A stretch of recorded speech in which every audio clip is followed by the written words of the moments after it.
আসসালামু আলাইকুম। আজকের এই অনলাইন ক্লাসে সবাইকে স্বাগত জানাচ্ছি। আমি ইমরান। আজকের আলোচনার বিষয় হচ্ছে ট্রানজিটিভ ভার্ব এবং ইনট্রানজিটিভ ভার্ব। ট্রানজিটিভ ভার্ব কি এবং ইনট্রানজিটিভ ভার্ব কি, ইনট্রানজিটিভ এবং ট্রানজিটিভ ভার্বের মধ্যে পার্থক্য কি, আজকের আলোচনার বিষয়ে আমরা বিস্তারিত এগুলো দেখে নেব। চলো ক্লাসটি শুরু করা যাক। ট্রানজিটিভ ভার্ব, এইখানে ট্রানজিটিভ ভার্ব হচ্ছে আমাদের দেখতে হবে যে ট্রানজিটিভ ভার্ব অবজেক্ট গ্রহণ করে। এইখানে ট্রানজিটিভ ভার্ব অবজেক্ট গ্রহণ করে। এদিকে ইনট্রানজিটিভ ভার্ব অবজেক্ট গ্রহণ করে না। এই দুটোর মধ্যে হচ্ছে বেসিক পার্থক্য। এখানে ট্রানজিটিভ ভার্ব অবজেক্ট গ্রহণ করে এবং হচ্ছে ইনট্রানজিটিভ ভার্ব অবজেক্ট গ্রহণ করে না। ট্রানজিটিভ ভার্ব অবজেক্ট গ্রহণ কেন করে আমরা একটু সেটা দেখব। আই বট এ কার। এখন আই বট, আমরা এই ভার্বকে যদি কোশ্চেন করি, আমি কি কিনলাম, অর্থাৎ হোয়াট দ্বারা যদি কোশ্চেন করি তাহলে আসে হচ্ছে এ কার। আমি ধরলাম যে আই বট এইটুকু একটা সেন্টেন্স, এ কার এটুকু নেই, তাহলে কি আর পরিপূর্ণ অর্থ দেয়? আই বট মানে আমি কিনলাম? অবশ্যই দেয় না। এজন্য আমাদের এখানে একটা ট্রানজিটিভ ভার্ব হিসেবে অবজেক্ট নিতে হবে। কী নিতে হবে তাহলে?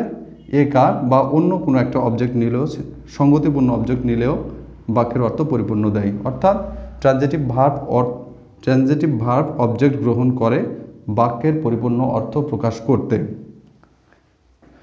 পরের উদাহরণটা আমরা দেখব। আই স, আমি দেখলাম a man.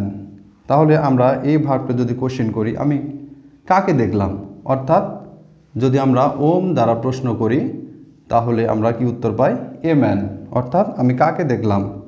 I saw a man. What অথবা ওম দ্বারা প্রশ্ন করে যেটা পাওয়া যায় সেটা হচ্ছে ট্রানজিটিভ ভার্বের অবজেক্ট। আর ট্রানজিটিভ ভার্বের অবজেক্ট না নিলে এখানে বাক্যের অর্থ পরিপূর্ণ প্রকাশ পায় না, যার কারণে আমাদের ট্রানজিটিভ ভার্ব এরপরে অবশ্যই একটা অবজেক্ট নিতে হবে। পরের উদাহরণটা দেখে নেই। হি কট দ্য বল। হি কট, সে ধরলো। কি ধরলো? দি বল। এইখানে কটের অবজেক্টটা হচ্ছে দি বল। তাহলে কি দ্বারা প্রশ্ন করলাম আমরা এখানে? সে কি ধরলো, অর্থাৎ হোয়াট দ্বারা কোশ্চেন করে উত্তর আসলো দি বল। এখানে দি বলটা হচ্ছে অবজেক্ট। অর্থাৎ ট্রানজিটিভ ভার্ব সবসময় একটা অবজেক্ট গ্রহণ করে। এই অবজেক্ট গ্রহণ না করলে ট্রানজিটিভ ভার্ব পরিপূর্ণ অর্থ প্রকাশ করতে পারে না। অন্যদিকে আমরা ট্রানজিটিভ ভার্ব দেখব।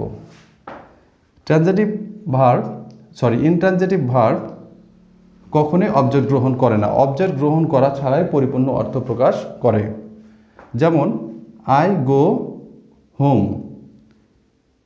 এখানে হোমটা হচ্ছে, এখানে হোম মনে হতে পারে যে এটা হচ্ছে নাউন, তাহলে এটা নাউন যদি হয় তাহলে তো এটা অবশ্যই অবজেক্ট হচ্ছে, কিন্তু না, হোম হচ্ছে এখানে অ্যাডভার্ব। যেমন আমি আই গো, আমি কি যাই, প্রশ্ন আসছে না, প্রশ্নই হচ্ছে না।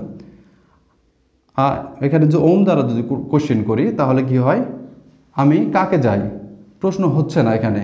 অর্থাৎ যদি আমরা এভাবে প্রশ্ন করি যে আমি কোথায় যাই, আমি বাসায় যাই, তাহলে এখানে পরিপূর্ণ প্রশ্নটা হচ্ছে। কিন্তু কোথায়, কখন, কিভাবে, এইসব শব্দ দ্বারা যদি আমরা প্রশ্ন করে উত্তর পাই সেটা অবশ্যই অ্যাডভার্ব হবে। কাজেই এটা অবজেক্ট নয়, এটা হচ্ছে অ্যাডভার্ব। এখানে আই গো হোম, এটা গোটা হচ্ছে ইনট্রানজিটিভ ভার্ব, কারণ এখানে এই গো ভার্বটা কোনো অবজেক্ট গ্রহণ করেনি। অবজেক্ট গ্রহণ করা ছাড়াই পরিপূর্ণ অর্থ প্রকাশ করেছে। পরের উদাহরণ। ইয়োর ডগ বার্কস এ লট। তোমার কুকুর প্রচুর ঘেউ ঘেউ করে। এখানে এ লটটাও হচ্ছে অ্যাডভার্ব। এখানেও বার্কের অবজেক্ট হিসাবে, বার্ক যেটা ভার্ব আছে, ভার্বের অবজেক্ট হিসাবে কোনো কিছু গ্রহণ করেনি। এই লটটা হচ্ছে, এ লট হচ্ছে অ্যাডভার্ব। তোমার কুকুর প্রচুর ঘেউ ঘেউ করে, অর্থাৎ অবজেক্ট ছাড়াই এখানে এই ভার্বের অর্থটা সম্পূর্ণরূপে প্রকাশ পেয়েছে। পরেরটা খালিদ স্মাইলড, এখানে খালিদ হাসলো, অর্থাৎ এইখানে কোনো অবজেক্টও নয়, আবার হচ্ছে কোনো অ্যাডভার্বও নেই। এই অ্যাডভার্ব অবজেক্ট ছাড়াই পরিপূর্ণ অর্থ প্রকাশ পেয়েছে, যার কারণে এটা হচ্ছে ইন্ট্রানজেটিভ ভার্ব। ইন্ট্রানজেটিভ ভার্ব তাহলে অবজেক্ট গ্রহণ করে না, এবং ট্রানজেটিভ ভার্ব হচ্ছে অবজেক্ট গ্রহণ করে। এবার আমরা দেখব কিছু কিছু ভার্ব ট্রানজেটিভ ভার্ব হিসেবেও ব্যবহৃত হয়, আবার হচ্ছে ইন্ট্রানজেটিভ ভার্ব হিসেবেও ব্যবহৃত হয়। যেমন আই ইট অ্যান অ্যাপল, তাহলে আমি কি খাই, কি দ্বারা প্রশ্ন করলে আসে এখানে অ্যান অ্যাপল, তাহলে ইট এখানে ট্রানজেটিভ ভার্ব হিসেবে ব্যবহৃত হয়েছে। এবার এইখানে আমরা দেখি আই ইট কুইকলি, অর্থাৎ ইটের পরে কুইকলি হচ্ছে এটা অ্যাডভার্ব, আমি দ্রুত খাই।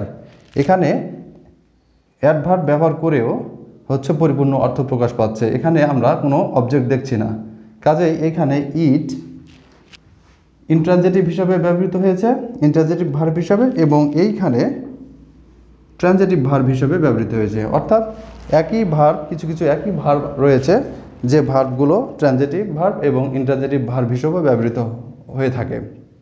আজকের ক্লাস এই পর্যন্তই, দেখা হবে পরবর্তী ক্লাসে।